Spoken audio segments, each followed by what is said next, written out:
Another TGT notification out, you can just say it. और ये notification है वो हरियाणा सरकार की तरफ से लाया गया और इसकी जो इम्पोर्टेंट डेट है, डेट ऑफ पब्लिकेशन, ये आप देख सकते हैं कि कल ही पब्लिश हुआ है। और जो फॉर्म भरने की डेट है वो है 5 अक्टूबर 2022। क्लोजिंग डेट, जो फॉर्म सबमिशन करने की लास्ट डेट है, 26 अक्टूबर 2022। Closing date of the deposit of the fees, जो लास्ट डेट आप फीस भरने की डेट है वो है 28 अक्टूबर। तो हमको यहाँ पे 3 चीज़ें याद रखनी है, नोटिफिकेशन इज़ ऑलरेडी आउट और फॉर्म भरने की जो स्टार्टिंग है वो है 5 अक्टूबर से, और जो क्लोजिंग है फॉर्म सबमिशन की that is 26 October. Last date of the fee submission that is 28।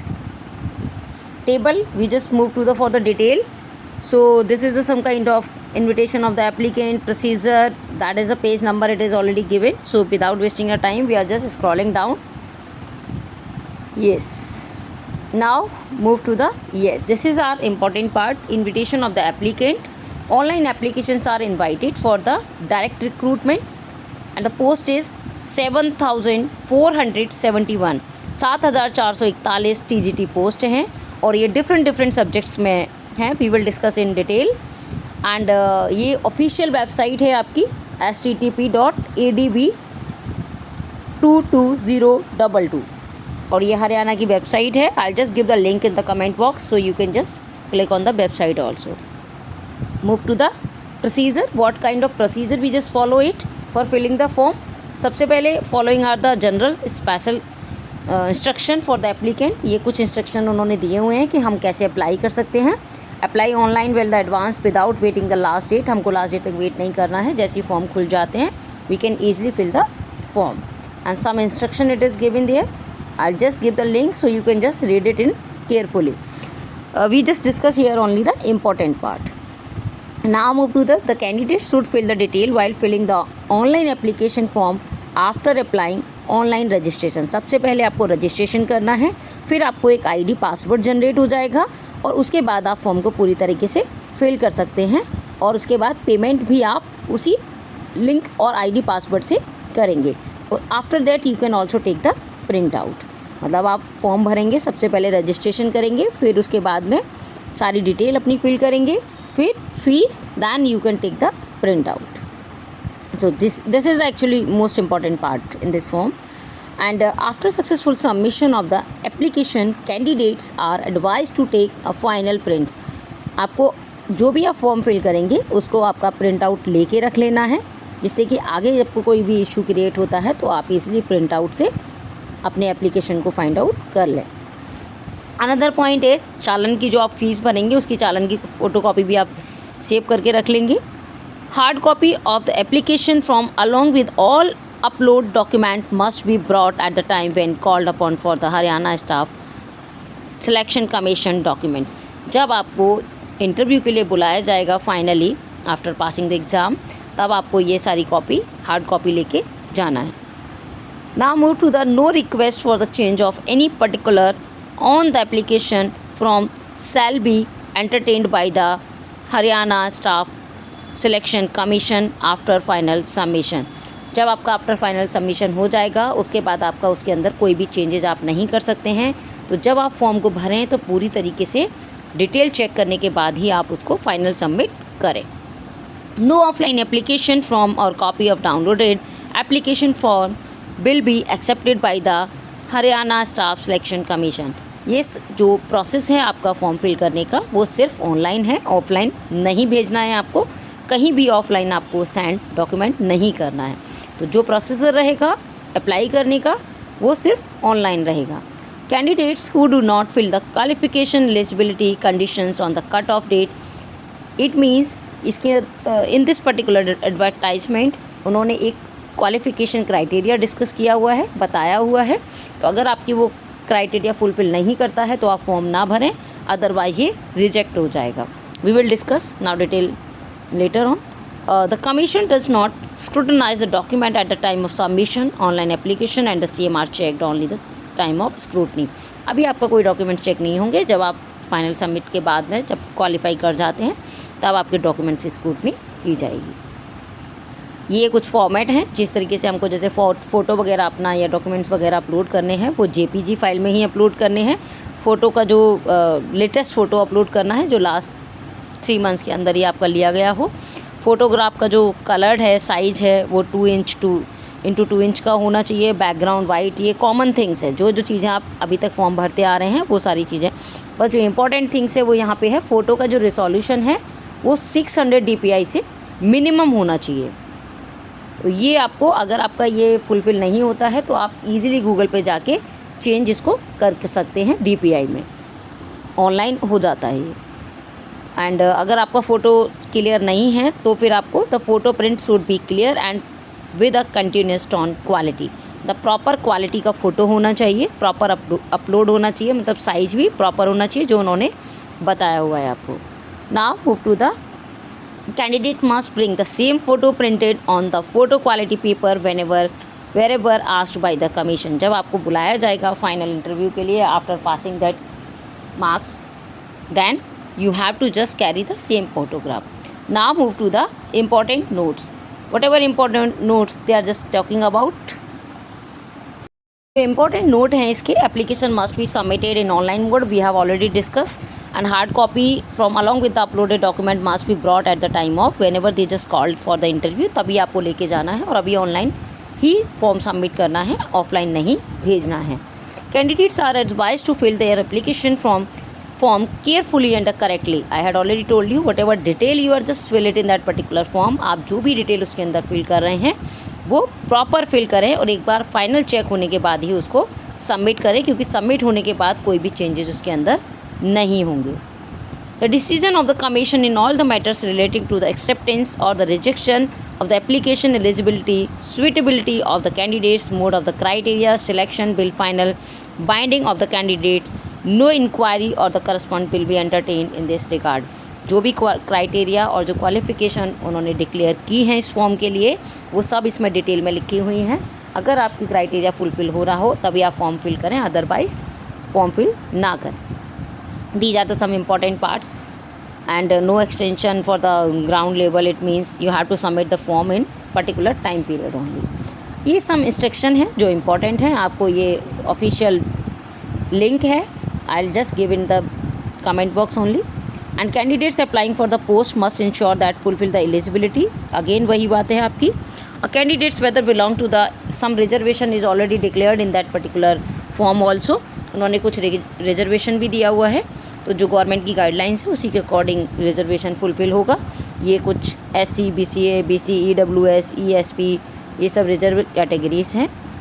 और another point is trained graduate teacher, ये हमारा इम्पॉर्टेंट पार्ट है। जैसे एलिजिबिलिटी, क्या एलिजिबिलिटी होनी चाहिए, Hindi Sanskrit as one of the subject in matriculation और हायर। ये जो आपकी वैकेंसी हैं वो TGT के लिए हैं और जो सर्टिफिकेट हैविंग क्वालिफाइड था, और उन्होंने यहाँ पे बता दिया है क्लियर कि आपको CTET वैलिड नहीं है, सिर्फ STET वाले इस फॉर्म को भर सकते हैं। STET मतलब जो हरियाणा अपना स्टेट एलिजिबिलिटी टेस्ट कराती है वो ही इसके अंदर वैलिड है। STET of respective subject post applied conduct by the board of school of Haryana, जो हरियाणा कंडक्ट कराती है अपना स्टेट वाला टेस्ट टीचर के लिए, बस वही इसके अंदर इम्पॉर्टेंट है। बाकी CTET का उन्होंने कहीं भी कोई डिक्लेयर नहीं किया है। आप एज क्राइटेरिया की अगर बात करें हैं तो ईज़िली जो 18 ईयर से अबव हैं, 42 ईयर्स तक हैं, वो फॉर्म को भर सकते हैं। ये एसेंशियल क्वालिफ़िकेशन है जो आपकी बताई गई है। और इसके जो पे ग्रेड रहेगा वो 4600 का ग्रेड पे है और 9300 से लेके 34, ये ग्रेड पे बहुत अच्छा है, ग्रेड पे के साथ कोई इशू नहीं है। Basically this is the vacancy actually. TGT English की जो है वो बहुत अच्छी पोस्ट हैं ये, 613 पोस्ट फॉर द जनरल। अगर हम टोटल की बात करें तो टोटल पोस्ट हैं 1751 for the TGT and TGT home science की जो पोस्ट हैं 73 हैं, TGT होम साइंस की 73, जबकि TGT म्यूज़िक की 10, physical education 821 and the TGT art 1443। English की भी बहुत अच्छी पोस्ट है। और ये संस्कृत के लिए अगर बात करें 1714 पोस्ट हैं संस्कृत के लिए और साइंस के लिए 1297 है, जबकि TGT उर्दू के लिए 21 पोस्ट हैं।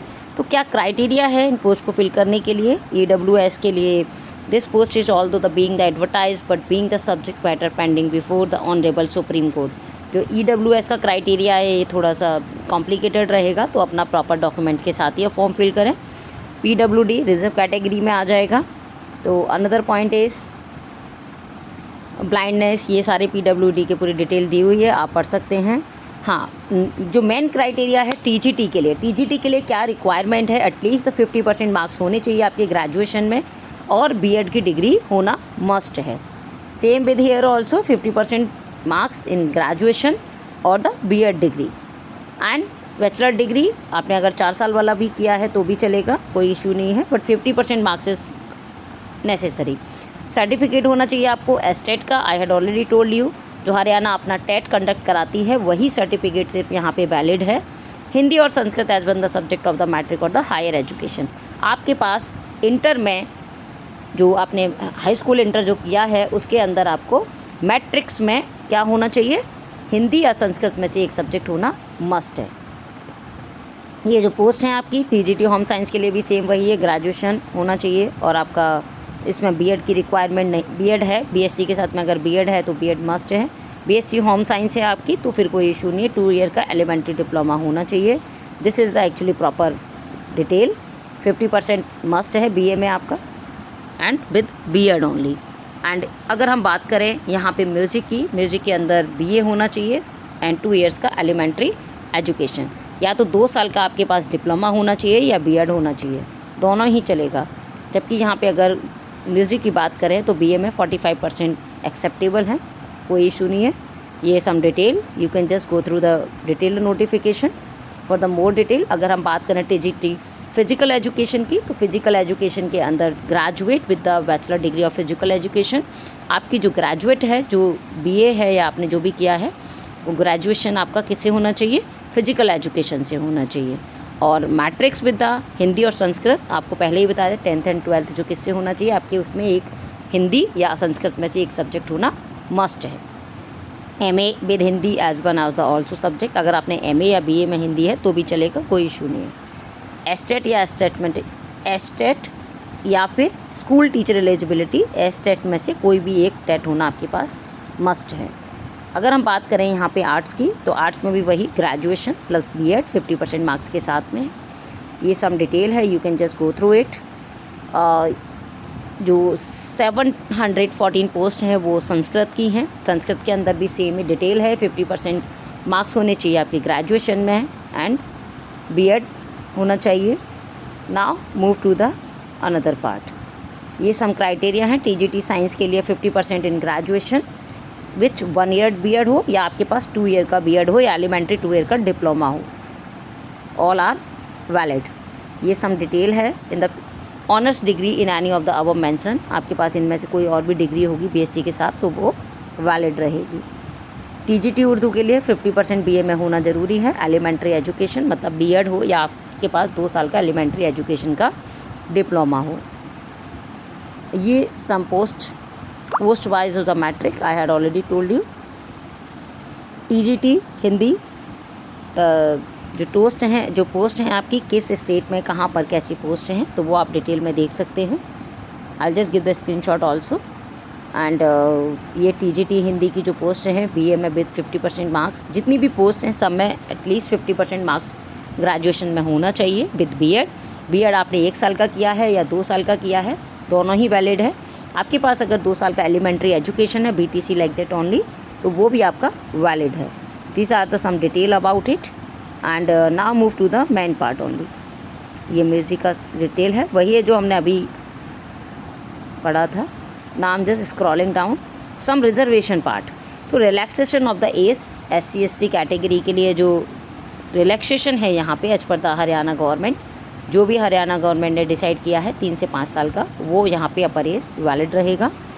उसके बाद जो हम बात कर लेते हैं यहाँ पे जो already person who have already worked in presently working in ad hoc और the contractual basis in the department of board, या तो आप कॉन्ट्रेक्चुअल बेसिस पे हैं या आप परमानेंट जॉब पे हैं, तो उनको भी यहाँ पे रिलैक्सेशन दिया जाएगा। मैक्सिमम एज 52 ईयर्स रहेगी उन लोगों के लिए। Age relaxation is not administration to the son daughter या एक्स सर्विसमैन के लिए नहीं है, जैसे आप अगर वर्किंग हैं तो आपकी डॉटर को उसका बेनिफिट मिले, नहीं मिलेगा। Now the reservation policies, whatever reservation policies is there by the government, वो सारी चीज़ें यहाँ फॉलो की जाएंगी। These are the common things. Now estate and the estate are qualifying exam. सबसे पहले आपको, अगर आपके पास एस्टेट और एस्टेट का डिप्लोमा है तभी आप इस फॉर्म को फिल करें, अदरवाइज इसको फिल ना करें। EWS certificate which is as per the condition, जो भी कंडीशन हरियाणा गवर्नमेंट ने डिक्लेयर की हुई है EWS और OBC सर्टिफिकेट के लिए, उसी के बेस पे आपका सर्टिफिकेट होना चाहिए, अदरवाइज आपका फॉर्म रिजेक्ट कर दिया जाएगा। Another point is, I am just moving to the only main parts because the 51 page notification is this, so you can just, if you need this notification, just write it in comment box. I'll just give the notification also. ये सम vacancies हैं। Detail of the fees, आपको कितनी fees पे करनी है। तो PWD के लिए कोई भी चार्ज नहीं है, वो फ्री ऑफ कॉस्ट है। एंड TGT संस्कृत के लिए the post indicates below the advertise earlier the Haryana staff commission in, ये आपके काम का नहीं है। We are just moving to the marks of percentage. Written examination, जो अभी आपका रिटन एग्जामिनेशन कंडक्ट होगा उसके आपके 95% मार्क्स ऐड होंगे, जबकि सोशल इकोनॉमिक क्राइटेरिया जो अदर आपका एक्सपीरियंस रहेगा उसके सिर्फ 5% मार्क्स आपके होंगे। It's like an interview only. ये सारी डिटेल है, आप देख सकते हैं इसको डिटेल वाला। I am just moving to the only main point, whatever is important for your filling the form only. Ex-serviceman, leave it that part, and I'm just scrolling down fast. Yes, scrutiny document, that is, we will just declare it later only. And we are just moving to the only syllabus, what they will ask to you. These are the some certificates. Yes, syllabus they did not declare here only, and I'll just upload soon. So these are the some certificate only, and just leave that part. If you want more details, just go to the detailed notification or the official website. Thank you so much.